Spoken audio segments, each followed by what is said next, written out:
Hello and welcome to Cyber Focus, your source for international business information.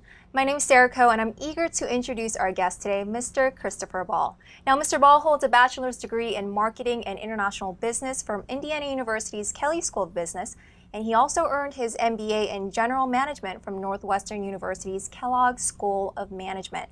He's currently the Vice President of Operations at KitchenAid at Whirlpool Corporation, with more than 10 years of various domestic and international marketing, sales, and managing expertise under his belt.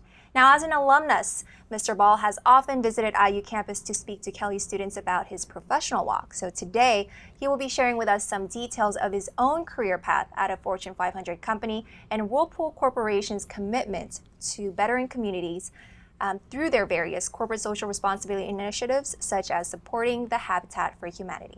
So, Mr. Ball, thank you for joining us today. Thank you very much, Sarah. Happy to be here. Great. Now, tell us a little bit about yourself and your career path and your career journey since you graduated from IU-Kelley School of Business back in 2000. Absolutely. So, I started off my career working for General Mills in packaged goods sales. First lived in Cleveland, Ohio, and then moved out to the East Coast for a couple of years. Where I was doing more of a planning and analysis job. So started off really in that on the ground, carrying the bag, sales type of role, and took an opportunity with Whirlpool in 2003 to come in as a brand manager. Worked in marketing for a few years on refrigerators, then shifted over to our dishwasher team with our Sears organization, where I was working on both sales and product development. Had the opportunity to shift to a general manager of sales, where I had Best Buy and national accounts, which is kind of the national retailers that are more non-traditional. So rental business, Costco, the military segment. And from there, as you had mentioned, I had an opportunity to go internationally. So moved over to Comerio, Italy, where I led the business team that had laundry for Europe, Middle East, and Africa, and moved back to the United States about 4 years ago when I took over as the leader of laundry for North America. And as you had mentioned, I'm now in a position where I'm leading the KitchenAid Operations for small appliance team.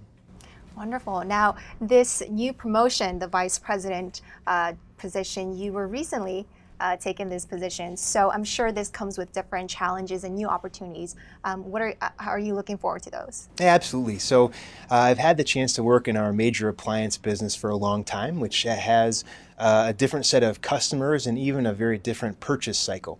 You know, the average purchase cycle on a major appliance is in the 10-year time frame, and even the way that it gets delivered and installed and consumers interact with those products is very different compared to this small appliance group. So walking into the KitchenAid team, first off, I get a chance to work on one of our most iconic products, which is the KitchenAid stand mixer.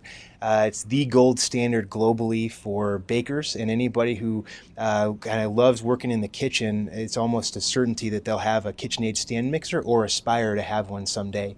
So it's really a privilege to join that team and be part of that great legacy we've built with the stand mixer, in addition to all the new products we have with our blender category. We've done a lot of great things with cutlery, with bakeware. So it's not only a very different type of purchase cycle, but a really interesting and highly emotionally engaging products portfolio that we have within KitchenAid. Well, you're one of the many Kelley alumnus who have often given back to the school in many different ways.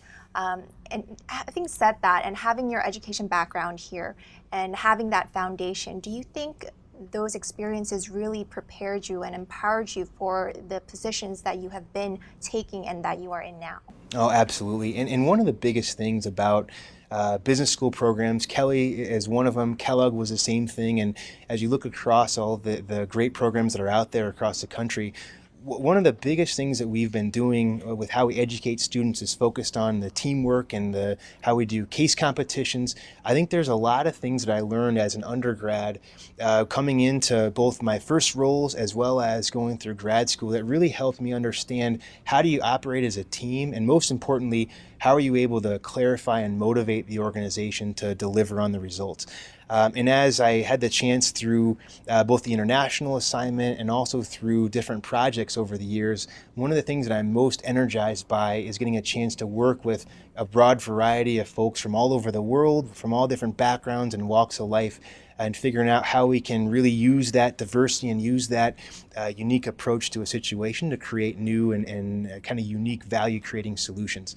And so I would say that from when I started here at Indiana and as I've kind of grown through my career, I really learned a lot of those skills here as an undergrad, going through the I-Corps program, kind of these gauntlets that we have that the undergrads need to go through to get their degree that really teach the value of teamwork, the value of focus, and how you can really unlock the potential of everyone that you interact with. Now, I want to switch gears a little bit and talk about your company, Whirlpool.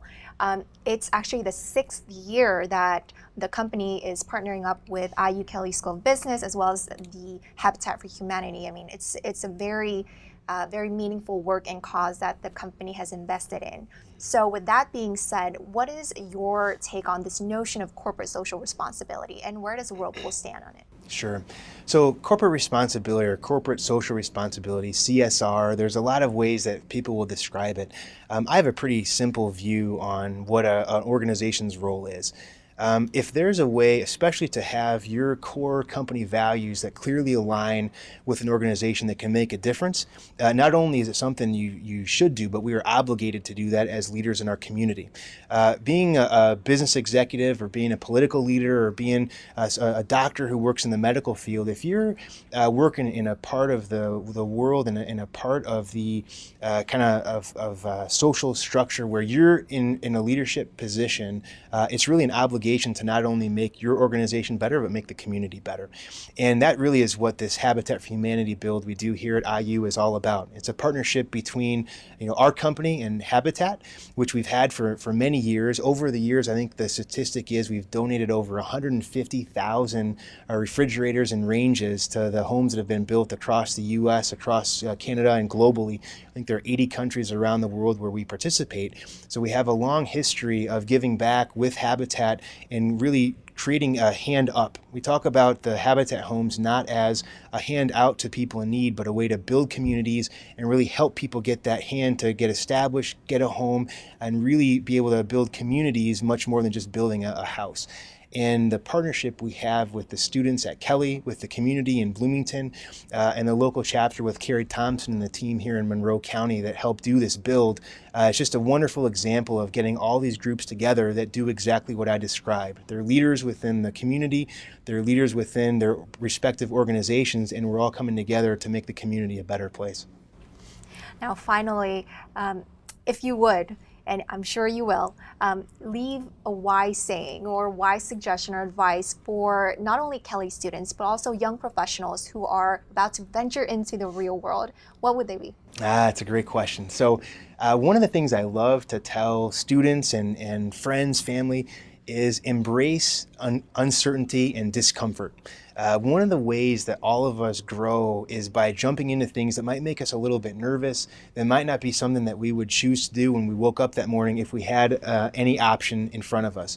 And my experience has been, whether it's the international experiences that I've had, if it's opportunities to go and meet with folks that I may not understand exactly what they do, there's always opportunity for you to embrace that change, kind of embrace the things that make you uncomfortable. And as a student walking out, that's the whole world is going to be facing you with a lot of discomfort and a lot of difficult choices. So I always give the advice of embrace that and actually look at that as a big opportunity that's going to, through repetition, one, make a lot less things uncomfortable, but number two, it's going to just have you grow and develop and be a lifelong learner.